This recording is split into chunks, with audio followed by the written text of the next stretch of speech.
Acciones ante pacientes con fiebre y exantema. Revisaremos los conceptos y acciones básicas en un plan de respuesta inmediata para controlar brotes de sarampión. Un brote es definido como el episodio en el cual dos o más casos de la misma enfermedad tienen alguna relación entre sí, teniendo en cuenta el momento de inicio de los síntomas, el lugar donde ocurrieron, o por las características de las personas enfermas. También es la ocurrencia de dos o más casos similares, los cuales están epidemiológicamente relacionados. La existencia de un caso único bajo vigilancia especial en un área donde no existía el padecimiento se considera también como brote.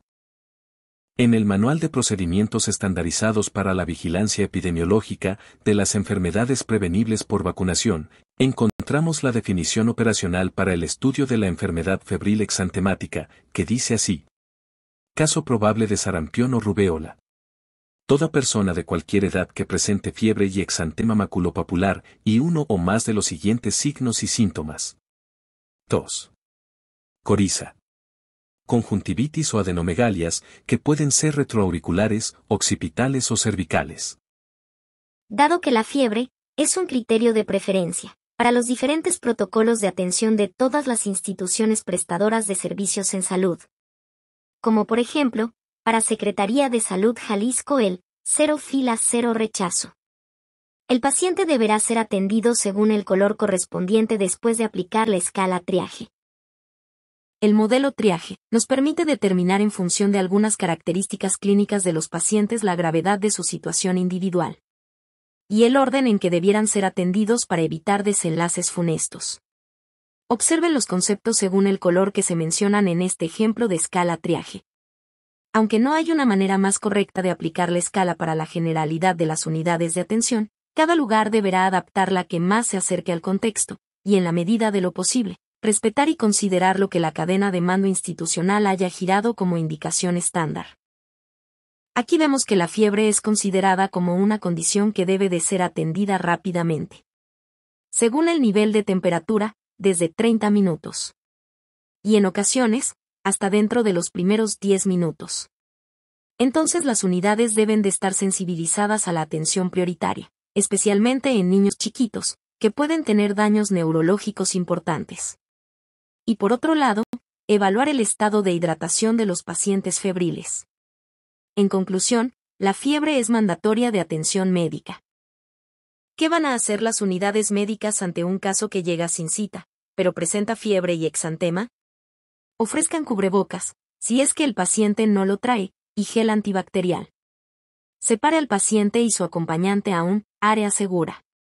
Recuerden los protocolos de sana distancia que se popularizaron en la pandemia de COVID-19. Puede ocurrir que la persona, en ese momento, no tenga fiebre, pero el acompañante o el mismo paciente refiera haber tenido temperatura alta. Al tratarse de exantema y por la posibilidad de ser sarampión o rubéola, se debe de dar la misma atención como si se tratara de fiebre activa en ese momento. La primera pregunta que nos debemos hacer como profesionales de la salud es: ¿esta persona es susceptible de estar enferma con sarampión? ¿A quién consideramos persona susceptible de contraer y enfermar de sarampión o rubéola?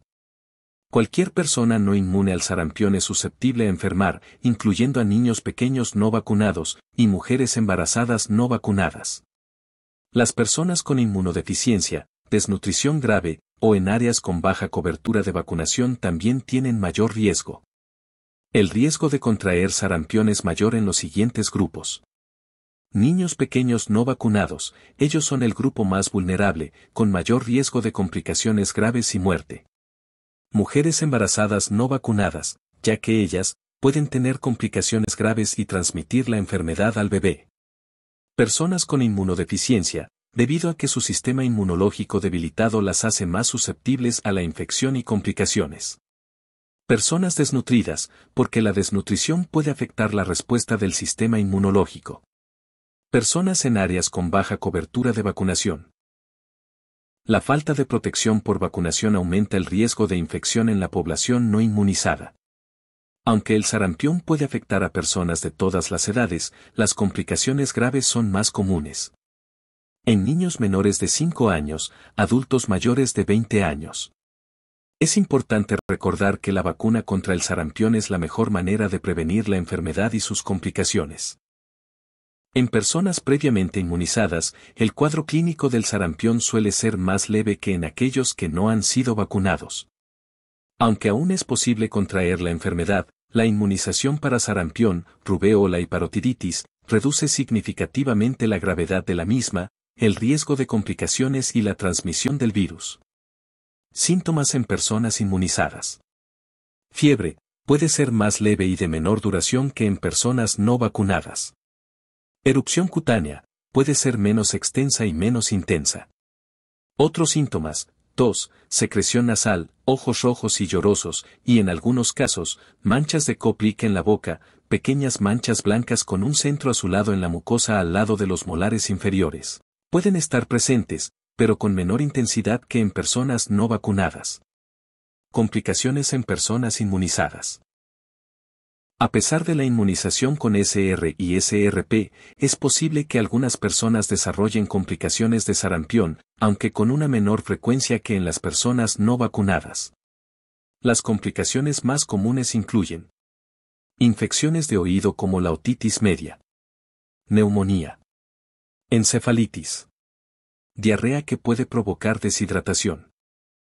Continuando con el curso lógico de atención de un paciente con fiebre y exantema, la primera pregunta nos orienta sobre la posibilidad de encontrar un factor de protección, la vacunación previa. O bien, la posibilidad de encontrarnos ante un caso asociado a la vacuna, como veremos más adelante. Si la respuesta del paciente fuera que ya estaba inmunizado, no se debe descartar la posibilidad de tener la enfermedad de rubéola o de sarampión, como lo vimos anteriormente. Los cuadros presentados son más leves pero sí pueden presentarse y son también contagiosos para otras personas pero en menor cantidad de días. Si nos respondió que no estaba inmunizado, lo siguiente que debemos responder es: ¿el paciente está en un grupo de mayor riesgo como los que se mencionaron antes? ¿El paciente tiene comórbidos que pueden favorecer cuadros más agudos, más intensos y potencialmente más complicables? Y si se tratase de una mujer en edad reproductiva, es decir, entre 10 a 54 años. Pregunte sobre la posibilidad de estar embarazada. Estos casos son manejados con cuidado y de abordaje múltiple por servicios implicados en la atención materno-infantil. Si el paciente se refiere previamente inmunizado, se debe de obtener la fecha de última dosis de vacuna SR o SRP administrada, y contestar la siguiente pregunta. ¿El paciente se vacunó antes de los 30 días previos al inicio del exantema o fue aplicada dentro de los últimos 30 días previos al inicio del mismo? En epidemiología y salud pública, te darás cuenta que las fechas son importantísimas. Y no solo por la cuestión logístico-administrativa, sino por la correlación clínica con la historia natural de la enfermedad y las áreas de oportunidad para realizar acciones de prevención primaria, secundaria y terciaria como lo veremos posteriormente. Aquí es necesaria una pausa para comentar un punto de buenas prácticas médicas. A las personas que laboran en las unidades de salud, incluyendo los hospitales, desafortunadamente los podemos considerar contactos de pacientes potencialmente positivos. Por lo que, el personal médico, de enfermería, de laboratorio, trabajo social, intendencia y de vigilancia, deberán de revisar sus antecedentes documentados de vacunación. Si el contacto adulto está vacunado previamente con 2 dosis de vacuna SRP o SR, no es necesario reinmunizar. Si el contacto adulto está vacunado previamente con una dosis de vacuna SRP o SR, o no ha recibido ninguna dosis de cualquiera de estas vacunas, hay que completar el esquema con una dosis de SR, o iniciarlo con 2 dosis de vacuna SR, contando un intervalo de un mes entre ambas. Es importante destacar que la vacunación preventiva es solamente que hayan transcurrido menos de 72 horas en que se tuvo contacto con el paciente y que éste se encontrara en periodo de transmisibilidad. Si el tiempo transcurrido es superior a 72 horas no se vacunará, ya que la vacuna no impediría la enfermedad en ese contacto. Atendiendo las acciones de vacunación universal en la comunidad, se deben de revisar cartillas nacionales de salud en el apartado de vacunas y el censo nominal de cobertura local de vacunación. No deben inmunizarse a las niñas y niños de 6 a 11 meses, a menos que acudan a la misma guardería que el caso confirmado. Ya que de manera rutinaria la vacuna se aplica en estos dos supuestos, la primera a los 12 meses de edad y la segunda se aplica a los 6 años de edad o al ingresar a la escuela primaria. En las acciones de bloqueo vacunal, se debe inmunizar de acuerdo al programa permanente de vacunación a los niños de 1 a 9 años con la vacuna CRP, iniciando y completando esquemas según proceda. Para adultos de 20 a 39 años de edad. Si el contacto adulto está vacunado previamente con 2 dosis de vacuna CRP o SR, no debe ser vacunado. Si el contacto adulto está vacunado previamente con una dosis de vacuna CRP o SR, o no ha recibido ninguna dosis de cualquiera de estas vacunas, completar el esquema con una dosis de SR o iniciarlo con 2 dosis de vacuna SR, con un intervalo de un mes entre ambas. Tal como con el personal de salud, solamente que hayan transcurrido menos de 72 horas en que tuvo contacto con el periodo de contagio de caso vacunado. Si el tiempo transcurrido es superior a 72 horas no se vacunará, ya que la vacuna no impediría la enfermedad en ese contacto. Vacunación con enfoque de riesgo a contactos. Para los contactos en el hogar. Se debe indagar, al momento del llenado del estudio epidemiológico, el número y nombres de contactos en el hogar y de visitantes en el hogar en el periodo de transmisibilidad de los casos, y realizar un listado nominal. En todos ellos, se debe determinar la edad y el antecedente de vacunación, así como la fecha del contacto con el caso confirmado, con la finalidad de saber si es un contacto que debe ser o no vacunado. Para menores de 1 año. Aplicar a las niñas y niños de 6 a 11 meses de edad la dosis 0 de la vacuna, SR, que no cuenta para el esquema de vacunación. De no haber biológico en ese momento y por la premura de la situación, puede aplicarse la vacuna, SRP, que tampoco contará para el esquema. Aplicar la dosis 1 de SRP cuando la niña o niño tenga 12 meses de edad. El intervalo entre la vacuna aplicada antes del año y la de primer año, debe ser de 1 mes. Para niñas y niños de 1 a 5 años. Revisar la Cartilla Nacional de Salud. Si ya tiene antecedente de vacunación, no vacunar. Si no tiene antecedente documentado de vacunación, se deberá aplicar la dosis 1 de SRP. La dosis 2 se aplicará cuando tenga 6 años de edad. En las niñas y los niños de 6 a 9 años de edad se debe iniciar o completar esquema de vacunación con SRP. Si no tiene antecedente documentado de vacunación, aplicar la primera dosis de SRP y un mes después aplicar la segunda dosis. Si tiene antecedente de una sola dosis de SRP, aplicar la segunda dosis. Finalmente, para los adolescentes de 10 a 19 años de edad. Si está vacunado previamente con 2 dosis de vacuna SRP o SR, no debe ser vacunado. Si está vacunado previamente con una dosis de vacuna SRP o SR, o no ha recibido ninguna dosis de cualquiera de estas vacunas. Hay que completar el esquema con una dosis de SR o iniciarlo con 2 dosis de vacuna SR intervalo de un mes entre ambas. Una vez que determinamos que la persona que llega a la unidad de salud con fiebre y exantema es susceptible a enfermarse por sarampión o rubeola, tenemos que determinar la posibilidad de exposición a los virus de interés epidemiológico. Para ello, pasamos a una segunda pregunta que se debe responder y que tiene relación con este punto. El paciente realizó viajes y o tuvo visitas en los 21 días previos al inicio del exantema. Si en efecto viajó, hay que verificar que no existan alertas epidemiológicas de casos confirmados de sarampión o rubeola en esos lugares. O que los visitantes no sean originarios de lugares con reporte de casos confirmados. En nuestro país, la Secretaría de Salud, que es una rama del gobierno ejecutivo, a través de la Dirección General de Epidemiología, es la encargada de realizar estos reportes epidemiológicos. Solamente los boletines epidemiológicos emitidos por esta dirección representan la oficialidad en la información. El resto de los documentos realizados por los mismos estados o por las instituciones prestadoras de servicios de salud son susceptibles de ser debatidas. Por lo que la sugerencia es que para datos estatales, remóntense a los documentos de la DGE. Y para temas de municipios o localidades al interior de los estados, a los boletines epidemiológicos presentados por las Secretarías de Salud estatales. Además existen otras preguntas importantes que nos orientarán a distintos caminos en la atención integral de los pacientes. Siendo una de ellas, las pacientes femeninas están embarazadas o han tenido contacto con mujeres embarazadas. ¿El paciente presentó otro exantema 3 meses previos a este? ¿Estuvo en contacto con alguna persona con los mismos síntomas? El tener en mente la historia natural de la enfermedad te permite identificar las etapas clínicas en donde el paciente es más contagioso. Por lo que se deben de intensificar las medidas de protección personal, la sana distancia y el confinamiento domiciliario para poder cortar las cadenas de transmisión.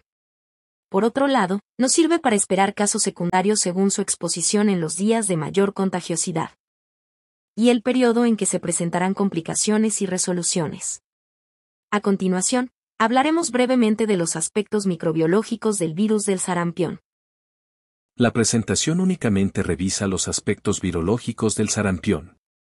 Y la razón es meramente para explicar correlacionalmente las acciones a seguir en el equipo de respuesta rápida que se pretende instaurar en todas las unidades de salud de nuestro estado.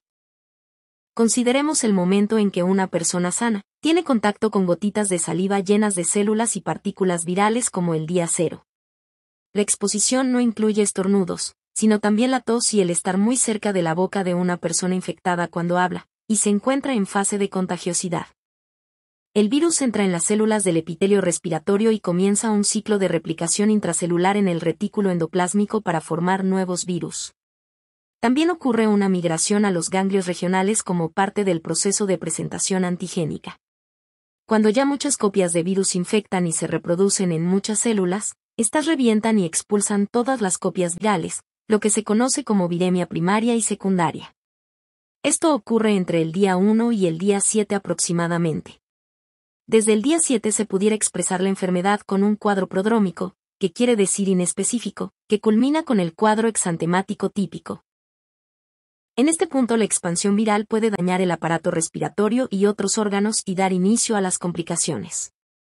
Desde el día 11 y hasta el 14º día aproximadamente, el virus puede ser detectado en sangre, tracto respiratorio, piel y otros órganos. Más o menos desde el 15º día, si no hubo complicaciones mayores, el paciente empieza su fase de recuperación. Hay diferentes longitudes para la expulsión de aerosoles, en relación a que si fueron por estornudo, por tos, por risa y por habla. Para definir las áreas seguras en las unidades de atención primaria, el equipo debe considerar este alcance. Después del contagio, la persona aún no es contagiosa. Lo que está ocurriendo es la replicación viral en epitelio bronquial y también en la linfa.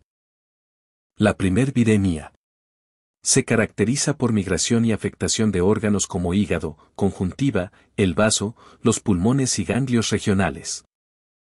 En la segunda viremia, la cantidad de virus circulantes en sangre es mucha, detectable y comenzará a despertar la cascada de efectos de la inflamación, por lo que aparece la sintomatología. El virus del sarampión pertenece a la familia Paramyxoviridae y al género Morbillivirus. Se trata de un virus con ARN monocatenario.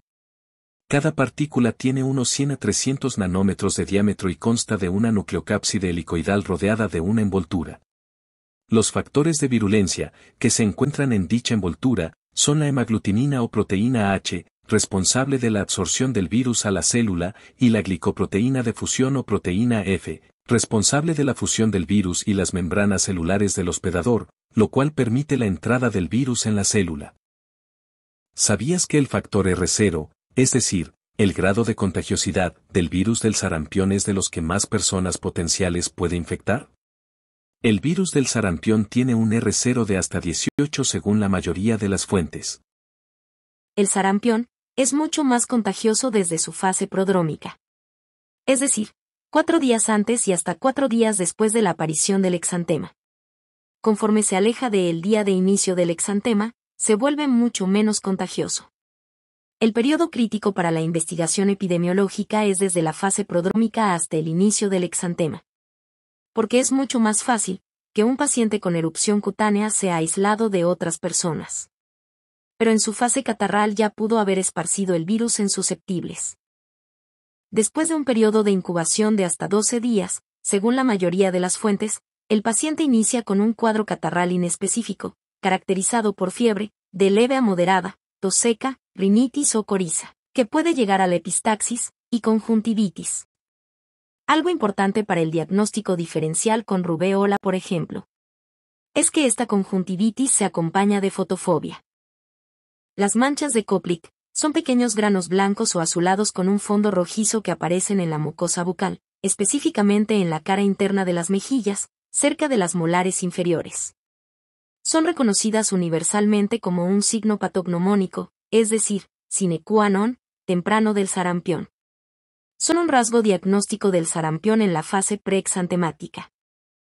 La definición operacional de caso probable de sarampión se elabora un poco más que la de la enfermedad febril exantemática. Decimos que tenemos un caso probable de sarampión cuando se evalúa a toda persona, de cualquier edad, que presente fiebre alta, conjuntivitis, con fotofobia, coriza o catarro, tos seca y un exantema maculopapular, café rojizo. Las manchas de Koplik son un antecedente importante en la fase prodrómica. Y, entendiendo que el paciente pudo habernos visitado en esta etapa, antes del exantema, la exploración de la cavidad oral es muy importante que sea realizada a conciencia y siempre con la óptica de identificar lesiones características en esta zona. El exantema en sarampión aparece entre los 2 y 4 días después de la fase prodrómica. Inicia en la línea de implantación capilar y región retroauricular y se extiende cefalocaudalmente, y un dato importante es que afecta a palmas y plantas. Una característica clave es su tendencia a confluir o formar conglomerados. Las lesiones elementales son máculas rojizas o de color marrón residuales que se desvanecen conforme se van descamando en la fase descamativa. Otro detalle clínico importante es que el exantema del sarampión desaparece con la digitopresión. La fase exantemática dura habitualmente entre 4 y 6 días. Algunas personas en algunas regiones lo conocen como alfombrilla. Siguiendo con las fechas importantes para el cálculo de acciones y protocolos, una fecha importante es la fecha de inicio de signos y síntomas. Y otra es la fecha de inicio de la fiebre. Recuerda, cuando vayas a redactar tu nota médica del paciente con enfermedad febril exantemática, utilice estos puntos para la descripción anatómica de las lesiones. 1. Describe el tipo de lesión. 2. Enuncia el color de las lesiones. 3. Describe la distribución corporal. 4. Elabora en el patrón morfológico. También recuerda mencionar en la nota los antecedentes, los síntomas y los signos acompañantes. Puedes pausar el video para revisar esta lista de cotejo que te proponemos. Todas las lesiones características tienen diferencias sutiles pero distintivas. Después de revisar las características clínicas más importantes del sarampión, es momento de aterrizar en las estrategias que te permitirán protegerte, proteger a tus compañeros, y a los pacientes y usuarios de tu unidad médica. Como siguiente punto de buenas prácticas, recapitulemos. 1. Separa al paciente a una zona segura para cortar la cadena de contagios. 2. Ofrece al paciente, y equípate tú y tu equipo con medidas de protección personal y sana distancia. 3. Recuerda las medidas de higiene que te protegerán de enfermarte y convertirte en un mecanismo transmisor de enfermedades, como los 5 momentos del lavado de manos. 4. Mejora tus interrogatorios atendiendo la eficacia, eficiencia, efectividad y la calidad del dato. Conviértelos en tus mantras, recuerda que son herramientas médico-legales para tu protección y defensa. En el plan de respuesta rápida para el control de brotes de sarampión, se mencionan 3 líneas estratégicas según la localización del caso en estudio. Utiliza sus recomendaciones para hacer una mesa de trabajo en tu unidad médica y que definan, según sus recursos, infraestructura y contexto laboral y administrativo, cómo se pueden abordar cada uno de los enunciados de las líneas de acción. Es momento de pausar nuevamente el video y desarrollar punto por punto todos los ítems mencionados. Ya que terminen, continúa. La Organización Mundial de la Salud ha documentado que la aplicación de una megadosis de vitamina A los casos probables y confirmados de sarampión menores de 5 años, podría prevenir complicaciones como neumonía y diarrea grave, lo que ayudaría a prevenir hospitalizaciones en este grupo de edad. De acuerdo con la Organización Mundial de la Salud, la vitamina A podría disminuir el riesgo de mortalidad por neumonía hasta en 67%, el riesgo de laringotraqueitis hasta en 91%, el riesgo de diarrea o la disminución de su duración hasta en 65% y en general, podría reducir la mortalidad atribuible a complicaciones de sarampión hasta en 83% en menores de 2 años. La siguiente tabla muestra la dosis diaria recomendada según la edad del menor. Todas las unidades médicas deben asegurar el abasto de este insumo, ya que como se mencionó previamente, la administración de este suplemento mejora la perspectiva y disminuye el riesgo de aparición de complicaciones. El plan de respuesta rápida está enfocado a la detección de casos prevención primaria, secundaria y terciaria de los mismos. A la identificación y atención de las complicaciones y mejorar el pronóstico individual hasta la resolución del cuadro. Y dado que, la enfermedad del sarampión produce una memoria inmunitaria robusta posterior a la enfermedad, los pacientes que sobreviven a la enfermedad estarán protegidos. Paradójicamente, el sarampión como mecanismo de defensa ante la fagocitosis celular, induce químicos que literalmente borran la memoria inmunológica a otras enfermedades en el periodo de convalecencia. De aquí la aparición de complicaciones importantes como la neumonía mixta y la panencefalitis. Estas enfermedades tienen un potencial altísimo de dejar secuelas de por vida en los pacientes. Por lo mismo, una medida importante ante la identificación de casos es el mapeo y la geolocalización de los mismos para poder instrumentar cercos epidemiológicos y bloqueos vacunales. En los estudios epidemiológicos, la calidad del dato es sumamente importante, por lo que se debe de cuidar la veracidad de la información, la cantidad suficiente y la claridad de la misma. Consigue además teléfonos de contacto y más de uno, para poder localizar adecuadamente a los pacientes. La geolocalización es una estrategia compartida con muchos programas sanitarios y permite determinar el área de influencia para las acciones de control y corte de cadena de transmisión. Los prestadores de servicios en salud, según las leyes nacionales que emanan de la Constitución, tienen la obligación de cumplir los lineamientos de la vigilancia epidemiológica y sus diferentes manuales. Por lo que la siguiente lista de habilidades mínimas del personal sanitario deberá ser desarrollada por todo el médico que labore en territorio nacional. 1. Pensar en la posibilidad del caso, conocer la enfermedad. 2. Saber el comportamiento epidemiológico de la enfermedad, mundial, nacional, regional, institucional y local. 3. Tener la habilidad clínica para identificar el caso. 4. Saber el proceso de seguimiento clínico y paraclínico de la enfermedad. 5. Conocer la vigilancia laboratorial de la enfermedad, desde su identificación hasta su confirmación. 6. Conocer los sistemas de información en salud, mundiales, nacionales, regionales, institucionales y locales, y las vías oficiales de comunicación. En la norma oficial mexicana 017 para la vigilancia epidemiológica, se contemplan al sarampión y a la rubeola, como sistemas especiales de vigilancia, por lo que tienen sus propias acciones para completar las investigaciones clínicas. Recuerda que estas enfermedades requieren de soporte especializado de laboratorio para su confirmación y descarte. Por lo tanto, las unidades médicas deben asegurar los insumos, procesos y seguimientos de los casos. Revisa este diagrama de flujo para las acciones de vigilancia epidemiológica de los casos con fiebre y exantema. Para detalles del llenado del estudio epidemiológico, si tuvieras dudas, o bien, para las tomas de muestras y envío de las mismas a los laboratorios competentes, acércate al servicio de epidemiología de tu unidad médica o institución. Su trabajo es acompañarte en todo el proceso de investigación epidemiológica y gestionar los diferentes elementos para que puedas hacer un diagnóstico preciso. Pausa este video para que veas a detalle los pasos que debes cuidar.